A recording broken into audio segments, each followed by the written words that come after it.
Hello student, youth engineers academy में आप सभी लोग का स्वागत है। मैं प्रदीप पांडे। स्टूडेंट, आज हम बात करेंगे extension the range of meter. Measuring instrument का ये टॉपिक है। इस टॉपिक में हम ये पढ़ते हैं कि अगर हमारे पास कोई इंस्ट्रूमेंट है, उसकी कुछ भी रेंज हो और अगर हम उसे उसकी रेंज को बढ़ाना हो, ठीक है। फॉर एग्जाम्पल, मान लीजिए कोई एमीटर है, ठीक है। एमीटर का काम क्या है? करंट की वैल्यू को मीजर करना। तो कोई एमीटर है, वो मान लीजिए उसकी रेंज है आपकी 0 to 1, 0 to 1 एम्पियर। तो इसका मतलब क्या होगा बच्चों? स्टूडेंट, इसका मतलब ये है कि ये एमीटर आपका 0 से लेके 1 एम्पियर तक की करंट को मीजर कर सकता है। मतलब मैक्सिमम कितनी भी करंट मीजर कर सकता है? 1 एम्पियर। अब अगर हमें मान लीजिए 5 एम्पियर की करंट को मीजर करना हो या 1 एम्पियर से ज्यादा करंट को मीजर करना हो, तो क्या करना चाहिए? क्या हमें मार्केट से दूसरा मीटर ले आना चाहिए? तो ऐसा बिल्कुल नहीं है बेटा। कुछ लिमिट तक हम क्या कर सकते हैं, उसकी रेंज को क्या कर सकते हैं, एक्सटेंड कर सकते हैं, यानी कि बढ़ा सकते हैं। ठीक है ना? तो उसी टॉपिक की बात करते हैं। तो पहला देखिए, ये वैलिड दोनों के लिए है, वोल्ट मीटर और एमीटर दोनों के लिए है। ठीक है ना? तो पहले हम बात करते हैं एमीटर के लिए। तो सारे स्टूडेंट को ध्यान दीजिएगा, पहले हम बात कर ले एमीटर के लिए। तो देखो स्टूडेंट, देखिए बच्चों ध्यान समझिए। देखिए, ये एक हमारा एमीटर है, ठीक है। एमीटर, ठीक। एमीटर पे आप लोग लैब में गए होंगे, देखे होंगे। तो इस पे एक स्केल ऐसे से बनी रहती है ना। इन पे स्केल बनी रहती हैं और आप देखते हैं कि शुरुआत में जो पॉइंटर है वो कहाँ होता है? 0 पोजीशन पे, ठीक है ना। फिर कहां तक ये जा सकता है? फुल स्केल डिफ्लेक्शन करंट तक। फुल स्केल डिफ्लेक्शन यानी कि पूरी ये जो पॉइंटर है ये डिफ्लेक्ट हो जाए, पूरी स्केल हो जाए, वहां तक ये जा सकता है।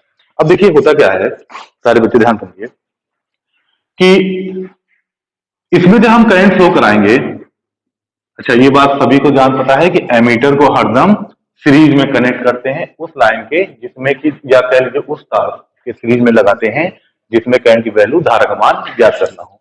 तो देखिए, जब ये करंट आई एम्पियर की इस एमीटर में फ्लो करेगी तो एमीटर का पॉइंटर डिफ्लेक्ट होगा, ठीक है ना। अब हम बात कर लें कि मैक्सिमम कितना डिफ्लेक्ट हो सकता है, तो मैक्सिमम ये यहां तक डिफ्लेक्ट हो सकता है। तो मान लेते हैं कि उस समय कौन सी करंट हम एमीटर को दे रहे हैं? I am. कहने का मतलब बेटा, एमीटर में जब आई एम करंट फ्लो होगी, जब तब ये एमीटर के जो पॉइंटर है वो 0 पॉइंट से फुल स्केल डिफ्लेक्शन होते हुए कहा जाएगा? फाइनल वैल्यू यहां पर। कहने का मतलब बेटा, इसकी जो रेंज की मैक्सिमम वैल्यू, जो रेंज की मैक्सिमम वैल्यू वहां तक जाएगा, ठीक है ना। अब देखो बात क्या है, कहने का मतलब ये जो इस वक्त इस मीटर की रेंज क्या होगी? प्रेजेंट टाइम में अगर हम बात करें रेंज ऑफ मीटर, इसकी रेंज होगी बेटा 0 to 1, sorry 0 to IM। IM बेटा आपका कुछ भी हो सकता है, मिली एम्पियर हो सकता है, माइक्रो एम्पियर हो सकता है, एम्पियर हो सकता है। आप इससे परेशान ना होइएगा, बस इतना जानिए कि ये 0 से आई यूनिट तक की करंट को मीजर कर सकता है। जब हम इतनी करंट इसको इसमें फ्लो कराएंगे तब इसका पूरा पॉइंटर डिफ्लेक्ट कर जाएगा। तो याद रखिएगा, extension the range of meter में वो करंट जिससे एमीटर का पॉइंटर पूरा डिफ्लेक्ट हो जाता है, उस करंट को हम बोलते हैं मीटर करंट। क्या बोलेंगे बच्चों? स्टूडेंट, इसको मीटर करंट, ठीक है। चलो यहां तक बात हम समझ गए। अब देखो बच्चों क्या है, अब हमें इसकी रेंज को बढ़ाना है।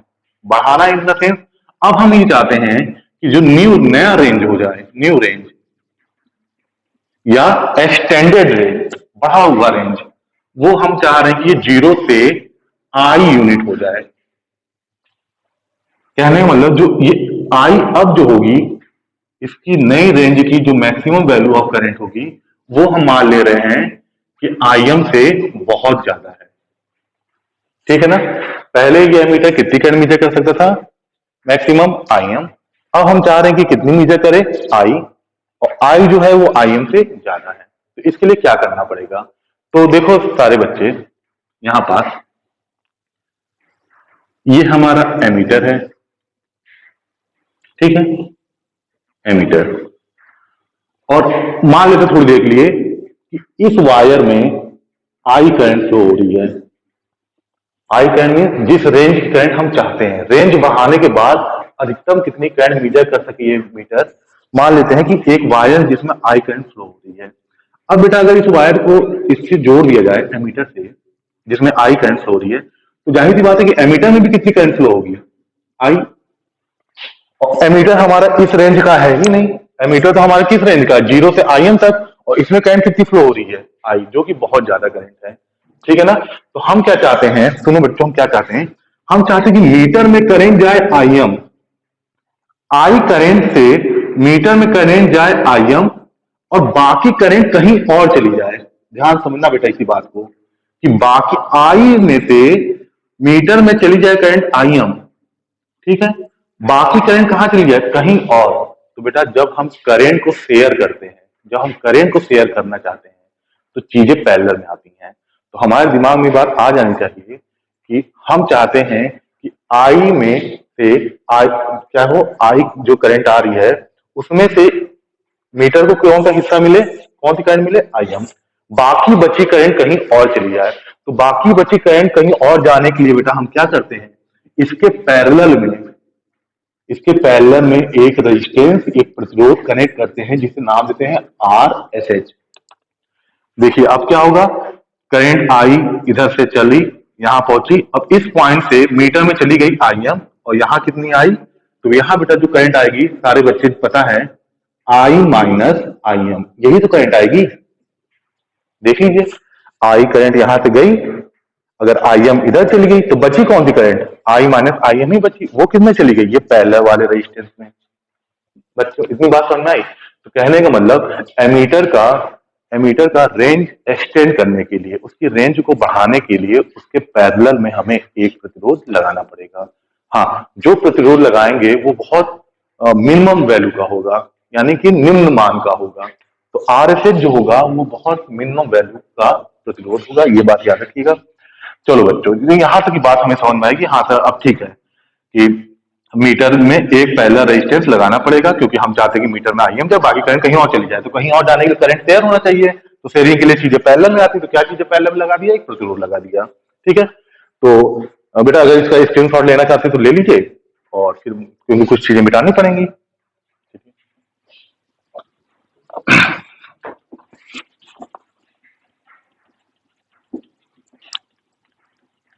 तो देखो बेटा, अब बात आती है कि मीटर का भी अपना इंटरनल रेजिस्टेंस होता है। ठीक है, वो मैन्युफैक्चरिंग कंपनी आपको बता देगी कि इस मीटर का क्या इंटरनल रेजिस्टेंस है। तो मीटर के इंटरनल रेजिस्टेंस को हम नाम देते हैं RM। RM क्या है आपका, RM है आपका मीटर रेजिस्टेंस, जिसकी वैल्यू भैया हमें पता रहती है। और RSH क्या कहलाएगा आपका, शंट रेजिस्टेंस। इलेक्ट्रिकल में समानांतर पैरेलल को हम कभी कभी शंट भी बोलते हैं। ठीक है ना। तो इसलिए रेजिस्टेंस चूंकि पैरेलल में कनेक्ट है, इसलिए कौन सा रेजिस्टेंस कहलाएगा, शंट रेजिस्टेंस। अब आ जाइए बेटा ऊपर, देखिए अगर हम इसका सर्किट डायग्राम बनाएं, तो इस मीटर को हम एक प्रतिरोध से शो कर ले, क्योंकि मीटर का इंटरनल रेजिस्टेंस, आंतरिक प्रतिरोध क्या है, RM है। इसके पैरेलल में एक और प्रतिरोध आप लगाए हैं, जो क्या है आपका, RSH। इनमें करंट जा रही है IM, इसमें जा रही है I माइनस IM। ठीक है, यही तो बनेगा इसका सर्किट अगर बनाएंगे हम, और इधर करंट आ रही है आपकी I। देखो बेटा यहाँ क्या किया गया है, मीटर को सिर्फ और सिर्फ उसके आंतरिक प्रतिरोध या इंटरनल रेजिस्टेंस से रिप्रेजेंट किया गया है। और अब आप सोचेंगे सर ये RM की वैल्यू कैसे पता होगी, तो ये मैन्युफैक्चरिंग जो कंपनी है, तो जो मीटर बनाती है, वो आपको बता देगी कि इसका इंटरनल रेजिस्टेंस कितना है, यानी कि RM हमें पता रहेगा। ठीक है। अब बच्चों यहाँ देखो, यहाँ क्या होगा, ये दो चीजें, दो रेजिस्टेंस क्या है, एक दूसरे के पैरेलल है। पैरेलल होते हैं तो दोनों के क्रॉस वोल्टेज क्या होता है, सेम होता है। तो वोल्टेज अक्रॉस RM बराबर हो जाएगा बेटा वोल्टेज अक्रॉस RSH। यानी मतलब RM के बीच का विभवांतर वोल्टेज अक्रॉस RM बराबर RSH के बीच का विभवांतर मींस वोल्टेज अक्रॉस RSH। अब बेटा किसी प्रतिरोध के बीच का विभवांतर कोई पूछे, ठीक है, तो क्या बताओगे, प्रतिरोध में जाने वाली करंट और प्रतिरोध का मल्टीप्लीकेशन कर दो। IR पढ़े ना, V = IR, वो भी क्या है, रेजिस्टेंस के बीच का voltage difference across resistance I. तो आरएम में कौन सी करंट जा रही है, आई एम इक्वल टू, अब देखो बेटा आरएसएस में कौन सी करंट जा रही है, आई माइनस आई एम, ये क्या हो गया आर एस एच। क्लियर बात। अब आपका एम क्या है, आपका एम ये है, लक्ष्य ये है कि आरएसएच की क्या वैल्यू रखा जाए कि मीटर हमारा प्रॉपर काम करे। ठीक है ना। तो देखो सारे बच्चे, आर एस एच, यहां से देखिए आर एस एच क्या आ जाएगा, I M R M I minus I M. ठीक है। यहां से ये जो डिनोमिनेटर बेटा जो हर है, यहां से आई एम को कॉमन अगर लें तो आर एस एच क्या आ जाएगा, आई एम आर एम। देखिए आई एम को कॉमन ले लिया तो यहां क्या आ गया, I upon I M minus one. ठीक है। तो यहां से आई ये कैंसिल हो गया, तो R S H equal to क्या हो जाएगा आपका, आर एम अपॉन, अब देखिए ये आया आई अपॉन आई एम, इसको हम कैपिटल एन लिख ले रहे हैं माइनस वन। अब इधर देखो बेटा, जो कैपिटल एन है उसको हम बोलते हैं मल्टीप्लिकेशन फैक्टर या मीटर गुणक, याद रखिएगा मीटर गुणक। तो एन आपका हो जाएगा आई, जो करंट जो बेटा मीटर का रेंज बढ़ा दिए, बढ़ाने के बाद रेंज में जो मैक्सिमम करंट है वो upon I M. I am वो करंट है बेटा पहले जब दिया जाता तो मीटर पूरा डिक्लेयर कर रहा था। ठीक है। तो ये फॉर्मूला याद रखिएगा सारे स्टूडेंट, एक ये फॉर्मूला और एक ये फॉर्मूला। देखिए क्यों, ध्यान समझिएगा। आपको क्या क्या चीजें न्यूमेरिकल में आते हैं, डायरेक्ट रखिएगा वैल्यू। न्यूमेरिकल में आपको आरएम बता देगा कि मीटर का रेजिस्टेंस क्या है। ठीक है। आईएम को मीटर करंट या full scale deflection current without extension, बिना एक्सटेंशन मतलब बिना, यानी कि पहले कह लीजिए पहले मीटर का फुल स्केल डिफ्लेक्शन करंट या मीटर करंट क्या है, आईएम, ये आपको पता है वैसा है।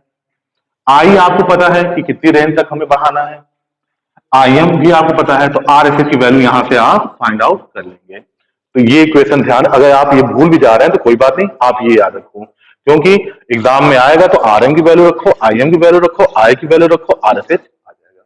ठीक है। तो इस तरह से हम एमीटर की रेंज को क्या करते हैं, बढ़ा देते हैं। ठीक है ना। अब ये जो एमीटर है जो जीरो से आईएम तक मीजर कर रहा था, अब ये कितनी इसकी रेंज बढ़ जाएगी, जीरो से आई तक मीजर करेगा। क्लियर बात। चलो बच्चों ठीक है। तो ये इसकी स्क्रीनशॉट ले लीजिएगा, लेना चाहते हैं। ठीक, चलिए इसको मिटा देते हैं।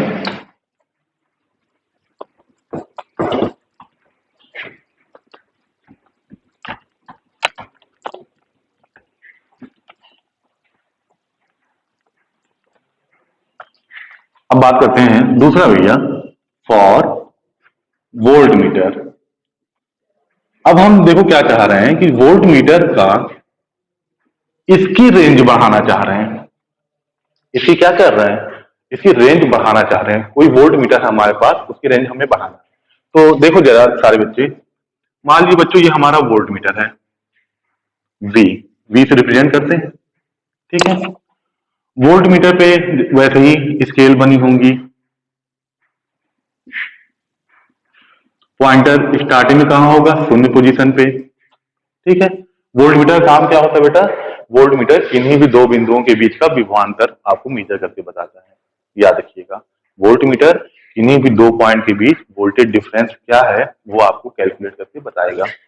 ठीक है। अब देखिए ये वोल्ट मीटर को अगर हम किसी दो पॉइंट से कनेक्ट करें जिनके बीच का वोल्टेज क्या हो, वी हो। देखो बेटा दो पॉइंट है P1 P2, इनके बीच का विभवांतर कितना है, V। जब हम P1 P2 से वोल्ट मीटर के दोनों टर्मिनल कनेक्ट करेंगे तो क्या होगा, ये पॉइंटर डिफ्लेक्ट होगा। ये बात समझ गए। अब हम कह रहे हैं कि पॉइंट अगर हम V की वैल्यू अगर मान लो बेटा बढ़ाते हुए तो VM कर दिए, ठीक है, तो ये जो पॉइंटर है ये पूरा फुल स्केल डिफ्लेक्ट हो जाएगा, पूरा स्केल घूम के यहां आ गया। ये बात समझ में है।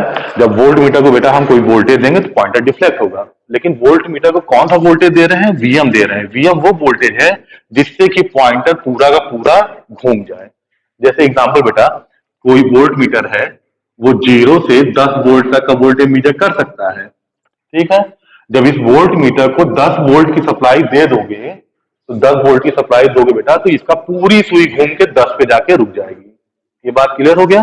तो वीएम आपको कहलाता है यहां मीटर वोल्टेज, इसे कहेंगे हम वीएम। ये बात क्लियर हो गई? ये मीटर वोल्टेज कहलाएगा वीएम।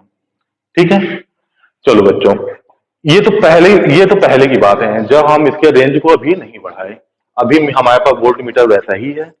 हम इस पुराने रेंज में ही जब हम इसको वीएम वोल्टेज देंगे तो इसका पूरा सुई घूम जाएगी।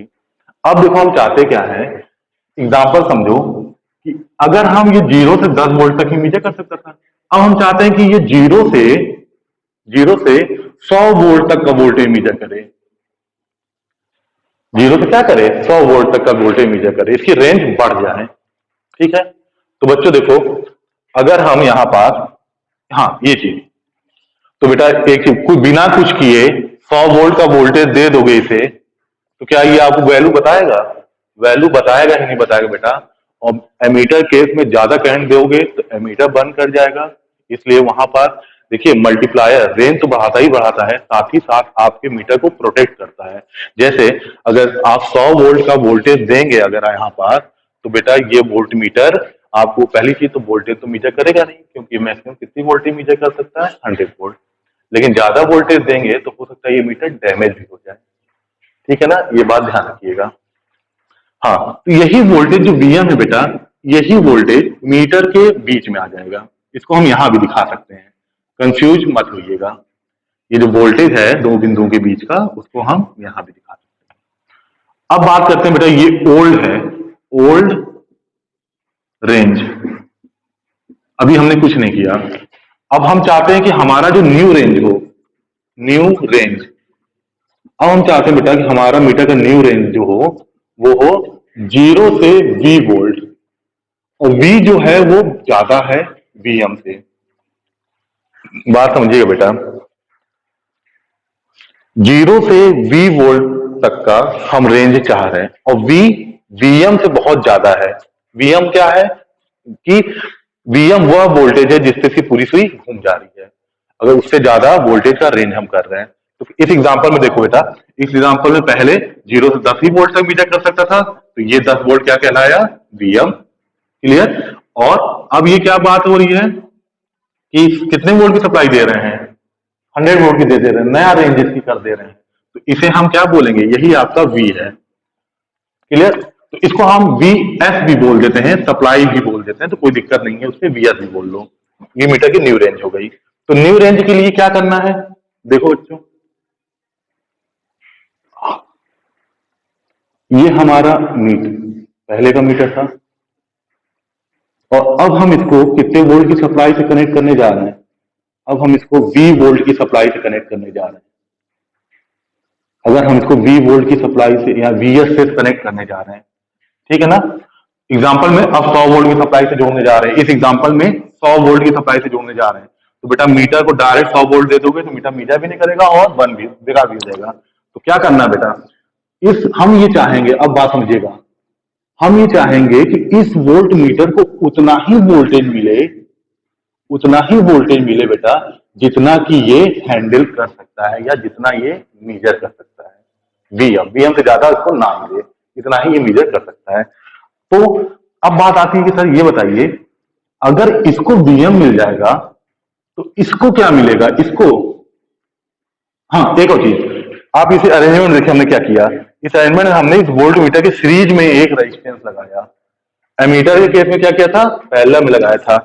वोल्ट मीटर के केस में कहां रेजिस्टेंस लगा रहे हैं? सीरीज में, वोल्ट मीटर के सीरीज में। क्यों बेटा सीरीज में प्रतिरोध जोड़ा जा रहा है? क्यों जोड़ा जा रहा है?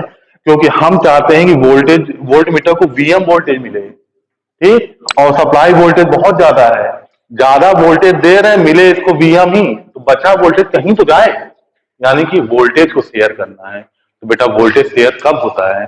जब एलिमेंट सीरीज में आते हैं तो वो क्या करते हैं, वोल्टेज को शेयर कर लेते हैं, कुछ कुछ कुछ कुछ वोल्टेज सब लोग ले लेते हैं। तो इसीलिए बेटा इस वोल्ट मीटर सीरीज में एक रेजिस्टेंस लगा देंगे तो रेजिस्टेंस भी बचा वोल्टेज अपने पास ले लेगा ना, तो इसके पास बेटा बचा कितना वोल्टेज आएगा, Vs माइनस Vm। ये बच्चे बात समझ गए सारे बच्चे, दिया वोल्टेज Vs, इनको मिला कितना वोल्टेज Vm, बचा वोल्टेज किसके पास चला जाए, इस प्रतिरोध के पास, मीन Vs माइनस Vm। ठीक है, चलिए इसका स्क्रीनशॉट ले लीजिए और क्या कहते हैं आगे बात बताते हैं। चलिए स्क्रीनशॉट हो गया।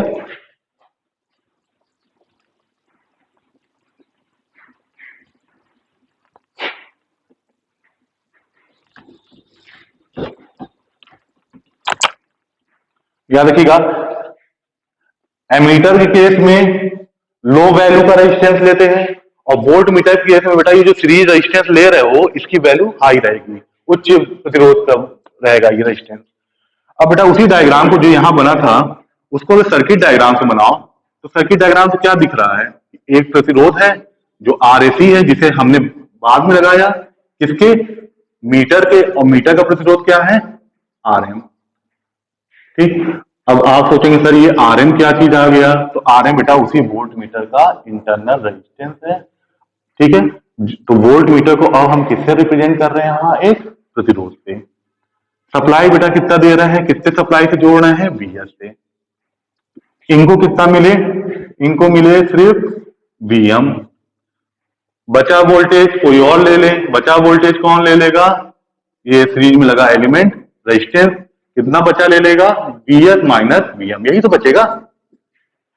तो आप लोग बेटा ध्यान रखना, इससे क्वेश्चन ऑब्जेक्टिव बन सकता है कि जब आपको वोल्टेज को शेयर करना हो तो आप एलिमेंट को सीरीज में लगाओगे कि पैरेलल में लगाओगे, तो आपका उत्तर होगा कि जब भी हमको वोल्टेज शेयर करना हो, वोल्टेज को बांटना हो तो क्या करेंगे, चीजों को सीरीज में लगाएंगे। तो इनको मिला Vm, इनको मिला Vs माइनस Vm। अब एक चीज सारे बच्चे देखो, इस परिपथ में, इस सर्किट में रेजिस्टेंस RAC, इसे सीरीज रेजिस्टेंस बोलते हैं। कौन सा रेजिस्टेंस बोलेंगे, सीरीज, और रेजिस्टेंस की जगह बेटा अब इसे बोलते हैं सीरीज मल्टीप्लायर, मल्टीप्लायर। और एमीटर के केस में शंट मल्टीप्लायर को बोला जाता है और ये सीरीज मल्टीप्लायर। ठीक है, तो यहां जो RAC है इज कॉल्ड सीरीज प्लायर, और एमीटर के केस में बेटा याद करो RSS को बोलेंगे शंट मल्टीप्लायर। ठीक है, तो अब यहां से चलो हो गई बात। अब देखो बेटा सारे बच्चे, जो करंट RAC में जाएगी वही तो करंट RM में जाएगी, दोनों में धारा सेम है क्योंकि दोनों सीरीज में, श्रेणी में है, तो दोनों में धारा सेम है। तो इसका मतलब क्या, अगर इस प्रतिरोध की बात करें तो इसमें बहने वाली धारा को क्या लिख सकते हैं हम, Vs minus Vm upon R, यही तो लिखते हो ना बेटा। और इस प्रतिरोध में यहां समझो, कोई प्रतिरोध है RM, उसके बीच का वोल्टेज है Vm, उसमें बहने वाली धारा I है, तो V बराबर IR होता है, तो I बराबर क्या हो जाएगा, V बाई R, यानी कि रेजिस्टेंस के बीच का वोल्टेज और रेजिस्टेंस का प्रतिरोध। ये बात समझे सारे बच्चे, इस प्रतिरोध में बहने वाली धारा, इसके बीच का वोल्टेज बटा प्रतिरोध, इस प्रतिरोध में बहने वाली धारा क्या होगा, इसके बीच का वोल्टेज बटा इसका प्रतिरोध। और दोनों क्यों बराबर कर रहे हैं, क्योंकि श्रेणी क्रम में दोनों धाराएं समान होती हैं, इसलिए दोनों धाराओं को बेटा क्या कर दिया गया है, बराबर कर दिया है। अब आपको किसकी वैल्यू चाहिए, RAC की, तो देखिए RAC क्या हो जाएगा, RAC ये हो जाएगा बेटा RM Vs माइनस Vm, यहां से आ जाएगा बेटा अपॉन Vm। ठीक, अगर Vm को हम कॉमन ले लें, RAC, ठीक है, Vm को अगर हम कॉमन ले लें तो ऊपर क्या आ जाएगा, Vm RM Vs upon Vm minus 1 upon Vm, Vm से Vm कैंसिल कर दो, ठीक है, वो तो हट जाएगा। और ये जो Vs अपॉन Vm है, जो Vs अपॉन Vm आया, यानी कि न्यू रेंज का मैक्सिमम वोल्टेज, पुराने रेंज का मैक्सिमम वोल्टेज, इनके अनुपात को बोलते हैं N। N क्या कहलाता है आपका, मल्टीप्लिकेशन फैक्टर। जो TG2 के बच्चे हैं जो हिंदी माध्यम से हैं वो ध्यान दीजिएगा, इसको कहते हैं मीटर गुणक, ठीक है ना। तो यहाँ पर बेटा n की वैल्यू लिख दीजिए, तो ये चीजें क्या आ जाएंगी यहाँ पर, देखिए ये हो जाएगा RSE बराबर RM n-1। क्लियर बात, ये आया बेटा। लेकिन आप सारे बच्चे, मैं तो कहूंगा कि आप इससे ज्यादा बेटर है कि आप ये फॉर्मूला याद रखो। ये क्यों?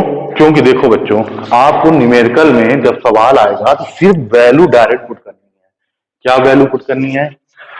मीटर का रेजिस्टेंस बेटा आपको दिया जाएगा, ठीक है। पहले वो कितना मैक्सिमम वोल्टेज मेजर करता था वो भी आपको पता होगा, Vm। इसको फुल स्केल डिफ्लेक्शन वोल्टेज बोलते हैं बेटा, याद है। Vm देंगे तो पूरा स्कूल घूम जाएगी। Vs वो वोल्टेज है बेटा जो नया रेंज है, उस रेंज में जो अधिकतम वोल्टेज है वो है Vs। Vs भी आपको बता देगा कि इतना वोल्टेज रेंज इतना करना है, तो देख लोगे कितना Vs है। तो RAC की वैल्यू बेटा इस फॉर्मूले से आप कैलकुलेट कर लीजिएगा। अगर आप ये नहीं याद करना चाह रहे हैं तो ये याद करिए, RM की वैल्यू पुट करिए, Vs की वैल्यू पुट करिए, Vm की वैल्यू पुट करिए और Vm की वैल्यू पुट करिए। फॉर एग्जाम्पल हमने क्या लिया था, पुराना रेंज क्या था 0 से 10 वोल्ट, नया रेंज क्या चाहते थे बेटा 0 से 100 वोल्ट, ठीक है। तो देखो बेटा ये क्या हुआ, Vm, कोई दिक्कत पहले का। ये बेटा नया रेंज की मैक्सिमम वैल्यू, यही क्या कहलाएगी Vs। तो Vs Vm की वैल्यू रखना है, Vm।